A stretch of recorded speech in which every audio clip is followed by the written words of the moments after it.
પુરુષના ધર્મથી ઉત્તમ સુખની પ્રાપ્તિથી પરમાત્માની પ્રાપ્તિ થાય છે. તો નીતિમાં રહીને ધન કમાવું, નીતિ એટલે વિચારીને બોલવું પણ પછી ફરી ન જવું, પૂરી ઈમાનદારી અને જાત મહેનતનું ધન કમાવેલું હશે તો જ મતલબ તમારું પુરુષનું આ શ્રેષ્ઠ ધર્મ છે. અને 4 પુરુષાર્થનું પાલન કરવું ચુસ્તાથી. તો પહેલો પુરુષાર્થ ધર્મ છે, જે સત્ય બોલવું અને અસત્ય છોડી દેવું, પરમાત્માની આજ્ઞાનું પાલન કરવું કે વેદ ગીતા વગેરે શાસ્ત્રના પ્રમાણે વર્તન કરવું અને પોતાનું કુટુંબનું, સમાજનું, રાષ્ટ્રનું કલ્યાણ થાય તેને ધર્મ કહેવાય છે.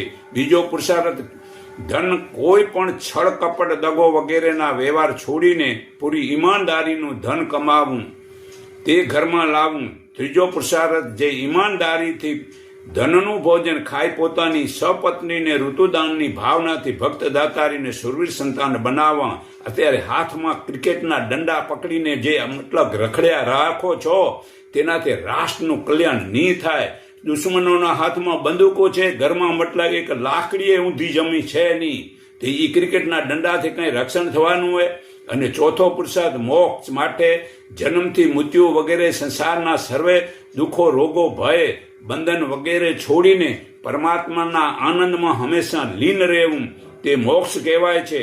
હવે નિયમ સવારે 4 થી 6 વાગ્યાની વચ્ચે ઉઠવું અને પછી બીજું ભ્રમણ કરવું, ત્રીજું વ્યાયામ કરવું જરૂરી, ચોથું સ્નાન કરી પછી 5મું ઉત્તમ પુસ્તક વાંચવા, 6ઠું સાત્વિક ભોજન લો અને ફરજ મુજબનું દિવસનું કર્મ કરવું, 8મું સાંજ સવારે પરમાત્માનું ધ્યાન કરવું, 9મું વેર ઈર્ષા ને અભિમાન વિનાનો વ્યવહાર કરવો, 10મું બીજાનું ધન અધિકાર ન લેવો. એટલે કે એનો અર્થ એ થાય છે કે પહેલા જાત મહેનત કર્મ કરીને પછી ઓફિસમાં બેવું.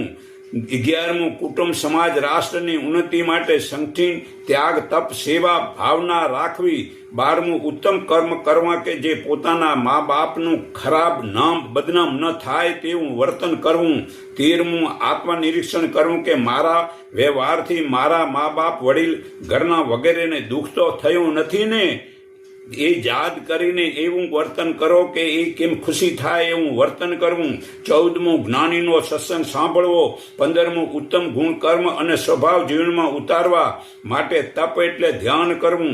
16મું પરોપકાર અને 17મું નર્મતા, વર્તનથી સુખ થાય છે વગેરે પુરુષના ધર્મ છે, તેથી પરમાત્માને પામે છે.